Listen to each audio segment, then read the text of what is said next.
With my track record of being such a big Moral Orel fan, I bet I'm the last person you thought would say this. Moral Orel isn't perfect. I know, I'm just as surprised as you. Surprisingly, it just didn't have a spotless track record. It did in the third season. Every episode there is absolutely fantastic. But for once I wanted to shake things up and see what the weakest part of Moral Orel was. Which, by the way, as it turns out, would round about to be a positive outlook on the entire series. How is that possible? Well, I'll explain shortly, but for now, I want to get into the introduction. I wanted to find the worst episode of Moral Orel, so I went onto Reddit, as I rarely do, and went on to r/MoralOrel, one of the very few subreddits I'm actually active on, and if you ever see a post from me asking for people's opinions, chances are it's me trying to get some information for an upcoming video, wink wink. And that's what I did for this one. I asked for people on r/MoralOrel, what is your least favorite episode in the entire show? And more than any episode out there, the one I got the most was God's Chef, episode 2 from season 1. Already I could tell that this is probably a valid opinion. Season 1 is by far the weakest season of the show. It's not as dark, not as thought-provoking, not as character-focused, it's more just kind of a repetitive adult comedy. It's not bad. Far from it. It's just compared to seasons 2 and 3, it gets blown right out of the water. Although, it is a very important season. I'm not going to discuss it here today, but one of the videos we're going to have on Media Mementos is discussing why Moral Orel Season 1, despite not really fitting with the rest of the show, is crucial with your experience to the entire series. But again, that's a topic for another day, so now let's get into why God's Chef is apparently the worst episode of Moral Orel. First off, what's the episode about? Orel is masturbating, and already that's not a great start.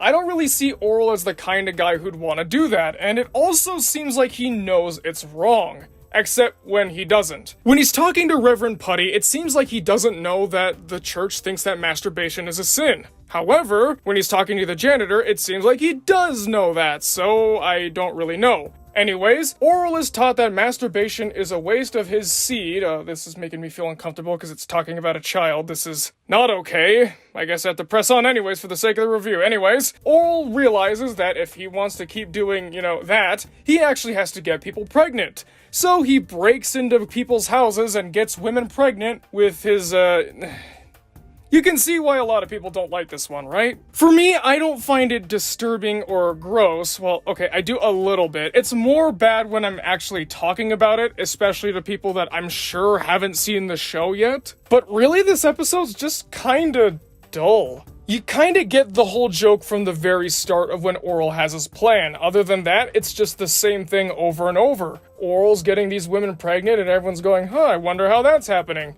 And then he gets caught, and then Clay scolds him, and it plays out like a traditional Moral Orel Season 1 episode, all the beats included. It's just a little more off-color and disgusting. A lot of people say that it doesn't really fit with the overall theme of the show, and yeah, I kinda get that. Once again, Orel doesn't really act super in character here, though. I am more willing to cut them some slack because it's episode 2. In a lot of shows, they haven't quite set the character boundaries yet, so they don't really know where everyone's gonna be in terms of their overall structure. We've seen this in Moral Orel quite well. Clay started off as the tough but dependable dad with a bit of surliness and distance to him, but then he turned into this. Even so, it doesn't feel like a premise that the show would usually use. And don't forget, this is the same show that has its very first episode being the dead coming back to life, and the main issue is that they're not clothed. And then later on, we have a Jewish doctor who gets injured in a bus accident, getting a wound that looks exactly like the face of Orel's Jesus sculpture, and everyone thinks it's some kind of holy visage. In fact, that's the name of the episode. So why doesn't God's Chef work? Well, as one user put it,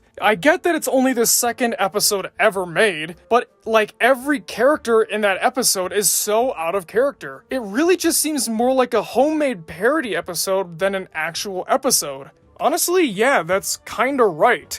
It's the characterization and tone. Let's look at the very next episode, Charity, for some comparison. This episode has Orel getting addicted to crack. He acts very out of character in the second half of the episode, but that's because he's addicted to crack and is desperate to get his fix. In the first half of the episode, he's smoking crack because he thinks he's doing a good thing. If he just gives money to people, it's all a waste. But if he's buying something from somebody, then it's a good thing, and everyone wins as long as he uses what he bought. This is Orel being naive. This is Orel being way too trusting of what his dad says. In this one, it's just Orel kind of being selfish. It's, well, I want to do this thing, and the only way I can do this thing is by doing something I know is wrong, so I'm just gonna go ahead and do it. This is also an episode that doesn't have a lot of substance. The only joke here is that Orel is doing this disgusting thing. It's falling into that adult cartoon trap we've discussed time and time again where it thinks that being shocking and disturbing is funny all on its own. It's really not, but luckily, Orel grew out of this really quickly. This is the second episode, and right after this, for the most part, they get it right every time. If they have something shocking and disturbing, they have a joke that goes alongside it, or hey, maybe even they have a message. But with that being said, do I think that God's Chef is the worst episode of the show?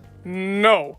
I actually think it's the second worst. There's one that falls just a little bit shorter than this. And funny enough, it's not in the first season, it's in the second. Also funny enough, this is the episode I got the second most amount of times on that Reddit post, Geniuses. It's not Genesis, it's Geniuses. For those who don't remember this episode, I don't blame you. It's the one where Orel finds a frozen caveman and everyone defrosts him and has him become this radio Bible guy.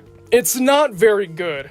For one, this episode feels the most vindictive out of all of Moral Orel. Even though I'm a religious person myself, I can definitely take the jokes as long as the other people in the world are able to take jokes about their beliefs. It's only fair after all, and it's no secret to me that the people behind Moral Orel, at least most of them, aren't particularly religious. They have a lot of problems with the religious community and, I can kind of understand. But one of the key selling points about Moral Orel is it's not a show making fun of religion, it's a show making fun of the bad parts of religion, specifically the bad people who follow it, the ones who do terrible things and use their faith as a guise to make it seem okay. This one kind of does away with that and goes straight for the sacred cow. Again, I'm not offended, I'm more looking at this thinking this doesn't really fit. It's also not particularly funny, and the story feels kinda rushed, and I think it's a very big missed opportunity. This is around the time when Moral Orel was starting to discuss some more serious topics. One of them raised in this episode is the fact that even in the face of overt, undeniable proof, people will still jump through hurdles and go through all these long stretches of thought to prove that they're still right. By nature, human beings don't want to admit that we're wrong, whether it be about something serious like religion or politics, or even in small things like petty arguments with your friends and neighbors. And we can see here that the residents of Moralton go kinda nuts when they're proven wrong, and will do anything they can to hang on to the belief that they are right. I wish the episode would have been more about that, rather than just being, oh, it's the ape-man story that we've seen in things like South Park, or Billy and Mandy, or all these other shows. The only part of this one I really liked is the bake sale scene for one particular reason.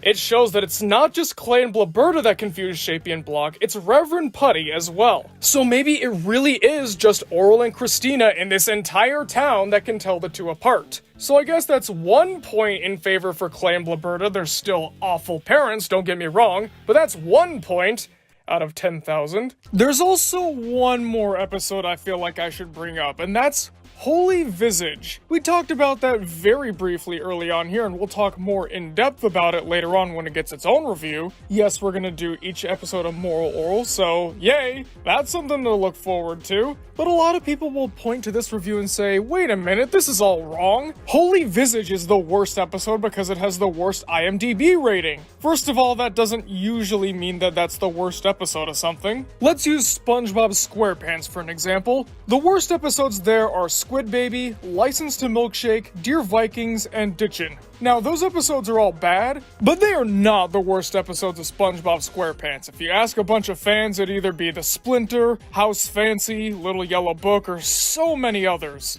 It's kind of the same with Moral Orel too. Holy Visage may have the worst IMDb rating, but that doesn't mean it's the worst episode. In my personal experience, it seems like there are a lot of people that hate it, and there are a lot of people that like it a moderate amount. I haven't met anybody that loves it, so that probably explains the IMDb score. Those who like it an average amount, and those who don't like it really don't like it. That's why this video is about God's Chef. Not a lot of people are crazy about it. It seems like people can hate it just about as much as Holy Visage, but not as many people are excited about it. I'd go on, but that's kind of the whole point of the video you just watched. I'm also going to be looking in the comments to see if anybody tries to actually us with that argument, just in case they haven't seen the video. That happens sometimes and it's kind of funny. I don't hold anything against anybody, it's just, you know, you get kind of passionate about something and you feel the need to write it down, but then you go on to watch the rest of the video and whoops, the argument I used is there. Uh-oh. I think it's happened to all of us at least once, so no shame. It's just funny, but I'm getting off topic here, I better wrap this up. So is God's Chef the worst episode of Moral Orel? No, but it's close. I'd still say this is one of the only 2 episodes of the show that I straight up don't like. There are other episodes that I think are meh, but they're not bad, you know? These 2, Geniuses and God's Chef, are the only ones I can definitely call missteps. But they're not that bad. I'd give them about a 4 out of 10, and if that's the worst that Moral Orel can get, then that speaks volumes to how good the show is. It keeps a pretty good sense of quality even when it dips. You never watch it and go, well, that was pointless. It's just a weaker offering, and you know that in the very next episode, they're gonna turn it around and make it so much better. Especially later on down the road, because I've said time and time again, Season 3 is truly something beautiful. So God's Chef may not be the worst, but it's one of them, so good job Reddit, you helped me make a video. Well folks, thanks for watching the video. What'd you guys think? What's your favorite and least favorite episode of the show? Comment below and let me know, because I'm always excited to hear what you guys have to say. Real quick, I'd like to thank our Patreon executive producers, Reziel, Leaf Razor, Azarius, Whoopdoo, Michaela Bellamy, MD the Dude, and Blackjack. If you too would like your name read at the end of every Media Mementos video, then consider donating to our Patreon, which has a link in the description below. Okay, it's time for Comment of the Day. And today's Comment of the Day goes to Stephen A. Douglas. Here's what Steven has to say. Shrek 4 commits the cardinal sin of movies, being so forgettable that you remember almost nothing from it a few hours later. All I remember to this day is the surface level drama you highlighted in the video, but it's the same stuff that you'd find in a Saturday morning cartoon with the same premise. The only reason it's perceived to be deeper than it is because of the runtime. Unlike a Saturday morning cartoon, which is usually 20 minutes or so, this movie is over an hour. So things are stretched out. It doesn't go deeper, it just goes wider, if you know what I mean. I most certainly do, and I couldn't agree more. I'd like to say more, but honestly, that's kind of what the video's for. I know I barely had any speaking roles in it, but I absolutely agree with everything Billy said. Honestly, I don't know which one I prefer, Shrek the Third or Shrek Forever After. They're both bad, but in different ways. And I haven't seen Shrek the Third in a long time, so I don't know if they're equally bad, but I'll let you know as soon as I do. But I will always think that the first 2 are just perfect, you know? Anyways, thanks for watching everyone, and we'll see you guys next time!